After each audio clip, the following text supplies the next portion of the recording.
Понеделник, 29 мај. Во просториите на Даре Џампас во Скопје, Националниот сојуз на глуви и наглуви промовираше пилот проект за дигитален толкувач. На настанот се појавија и тројца владини функционери, од кои прв дојде заменик министерот за труд и социјална политика Енвер Хусеин, потоа министерот за здравство Фатмир Меджити, па министерот за внатрешни работи Оливер Спасовски. Со распоредот на бината, министрите го разбија семејството на чело на Сојузот, состојба за која објавивме во претходната емисија. Првиот од лево, Томица Стојановски, председател на Националниот сојуз на глуви, е татко на Лиза Велкоска, генерална секретарка на истиот сојуз. Модераторка на настанот пак беше секретарката на Скопското здружение на глуви, инаку старосватица на генералната секретарка од Националниот сојуз.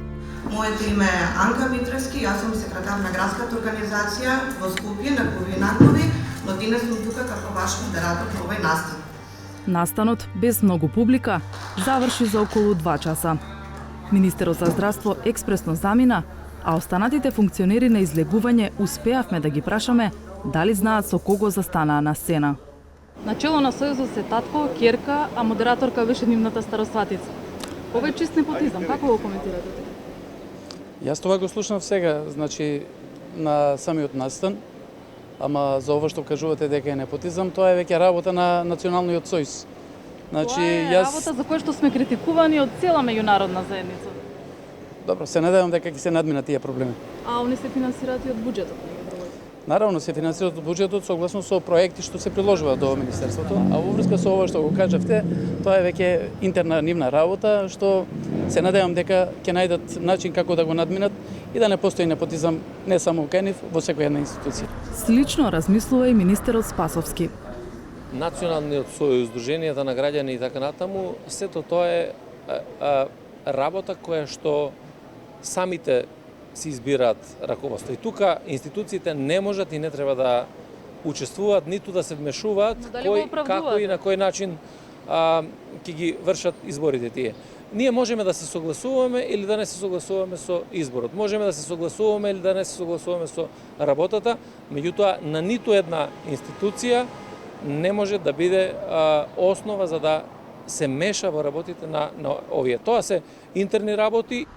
За време на коктелот се обидовме да ја прашаме секретарката на Скопското здружение на глуви и наглуви дали го препознава судирот на интереси. Дали гледате проблем тоа што сте старосватица на генералната секретарка? Мора тоа сега да го направам, да одговарам на прашања. А дали сакате да се договориме за друг термин? Да, сакам. Например, утре? Дали може во среда? Не, во среда, во четврток. Во колку часот така? Во Здруженијето на глуви и наглуви во 10 часот. Може? Ви благодарам. Во меѓувреме, секретарката се предомисли и по телефон ни рече дека не сака да говори во камера. Одговор ни прати преку Viber. Вели дека и самата е дете на глуви лица и мајка на дете со оштетен слух, како и дека се вработила преку регуларен конкурс. Моето вработување во Сдруженијето е независно од Националниот сојуз на глуви и наглуви. Беше објавен оглас за вработување од страна на Сдруженијето на град Скопје со дадени критериуми. Јас бев единственото лице пријавена на тој оглас. Поради тоа рокот се продолжи уште 5 дена. Огласот беше јавен. Собранието на Сдруженијето по разгледувањето на апликацијата донесе одлука за моето вработување.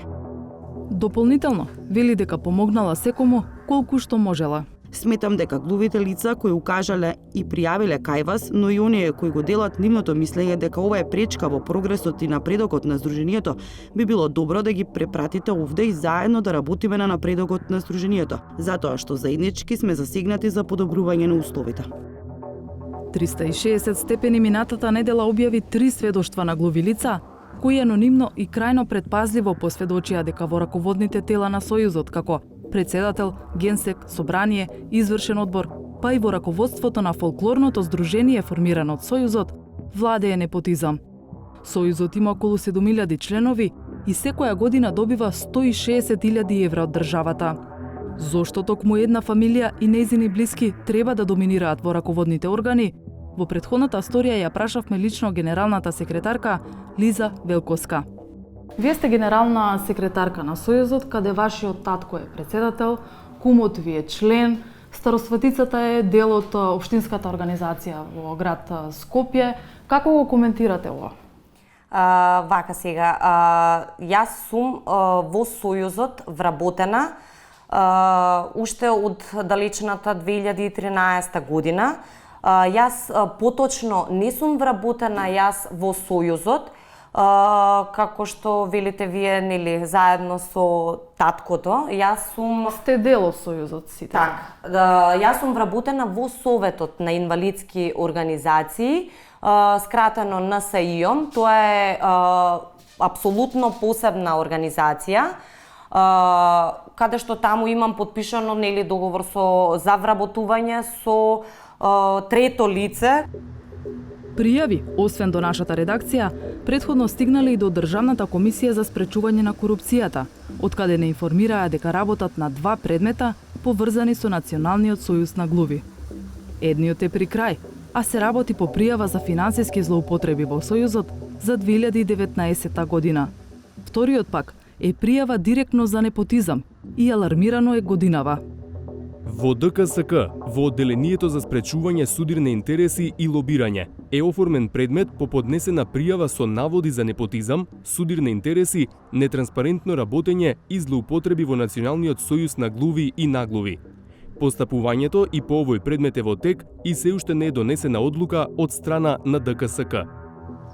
Во меѓувреме, и Министерството за труд и социјална политика најави дека нивна финансиска комисија ќе го испита работењето на Сојузот. Ресорната министерка Јована Тренчевска во претходниот прилог го кажа истото што сега го коментираа другите нејзини колеги, дека владата не би смеела да се меша во работењата на сојузите, иако добиваат државни пари. Но дали е навистина така? Државата и не треба да се меша во работата на здруженијата, меѓутоа тоа не значи дека не може да побара отчет за средствата кои што ги дава. Посебно бидејќи зборуваме за јавни пари, пари од даноците, и транспарентноста и отчетноста овде мора да бидат загарантирани. Односно, граѓаните да знаат точно каде и зашто се потрошени тие пари, затоа што, повторно ќе кажам, зборуваме за јавни пари, пари на граѓаните. Сојузите реферираат финансиски извештаи. Да, меѓутоа... Никој не се меша каква програма.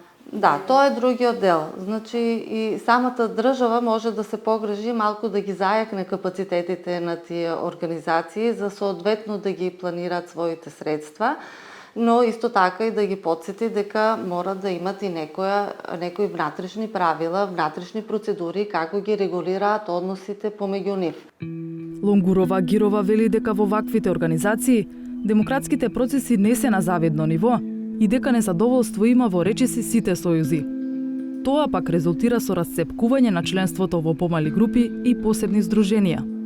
А наместо да се делат, би можело да се реорганизираат, вели таа. Ја погледнавме веб страната, секако дека недостасуваат многу клучни информации, финансиски извештаи, наративни, не е ажурирана очигледно. И овие внатрешни политики нивни се непознати. Меѓутоа, самото собрание може да даде некој вид на иницијатива или самите организации членки што се основачи на Сојузот да реагираат и да ги побараат тие документи и евентуално, доколку се согласат, може би да ги ревидираат. Не знаеме која е потребата. Тие сами ќе треба да си направат некоја внатрешна самоевалуација, самопроцена, за да видат каде им се недостатоците и да се потрудат со текот на времето едно по едно да ги отклонат. Националниот сојуз на глуви и наглуви се чини е далеку од тој пат.